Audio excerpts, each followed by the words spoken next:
Il y a quelque temps, nous nous sommes dit qu'il nous fallait réfléchir à ce qu'allait être le développement futur des Focolari concernant ces groupes d'évêques. La première constatation a été que le panorama œcuménique a changé au fur et à mesure des réconciliations entre les principales églises.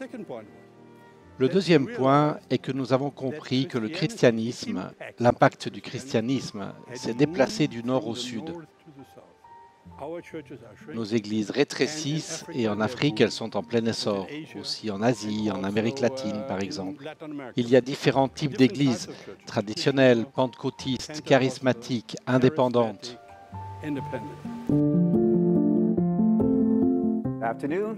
Bonjour, bon après-midi, bonsoir.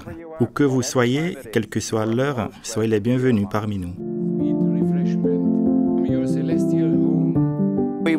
Nous avons voulu étendre ce réseau de communion entre évêques et différentes églises.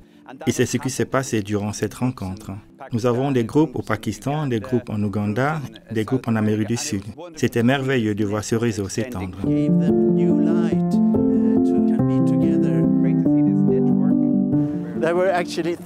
Il y a eu 3 moments importants pour moi durant la rencontre. Tout d'abord, le fait que nous étions tous reliés, y compris avec ceux qui se sont connectés par Zoom.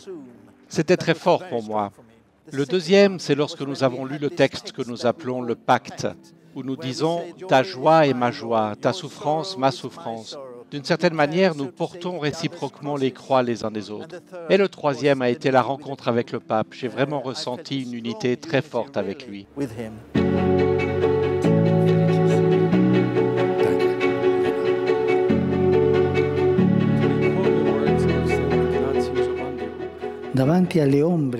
Face aux ombres d'un monde fermé, où de nombreux rêves d'unité se brisent, où manque un projet pour tous, et où la mondialisation navigue sans cap commun, où le fléau de la pandémie risque d'exacerber les inégalités. L'Esprit nous appelle à avoir l'audace, la parésie d'être un. Comme le dit le titre de votre rencontre, oser l'unité, partant de la conscience que l'unité est un don.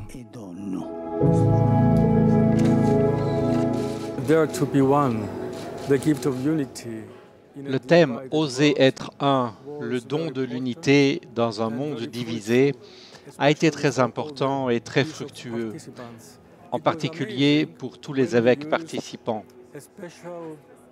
Cela a été surprenant lorsque nous avons fait référence à une image spéciale utilisée par Saint Jean Chrysostome. Il disait que nous sommes comme des arbres qui sont plantés près d'un cours d'eau. Nous ne choisissons pas où être plantés. L'arbre absorbe tous les nutriments qui sont importants pour la vie, pour survivre et pour être un arbre fécond. La parole de Dieu est comme l'eau.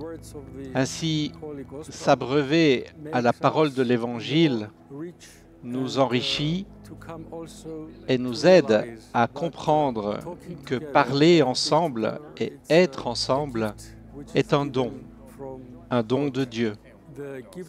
Le don de l'unité est un don de Dieu pour tous.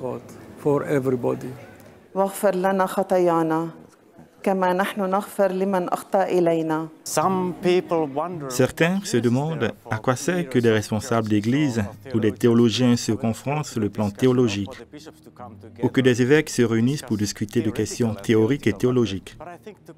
Je pense que le fait de se retrouver ensemble, de partager une vie spirituelle en se mettant à l'écoute de la parole de Dieu et en priant ensemble, nous transforme. Cela change notre attitude, les uns envers les autres. Nous considérons les autres comme des membres de la même famille à laquelle nous appartenons. À certains moments de l'histoire, nous nous sommes détestés, mais le fait de nous aimer réciproquement nous transforme. Cela change nos communautés et nos églises. Nous nous rendons compte que Dieu, qui a tant aimé le monde, veut aussi aimer le monde à travers nous, qui nous aimons réciproquement, et par l'amour change le monde.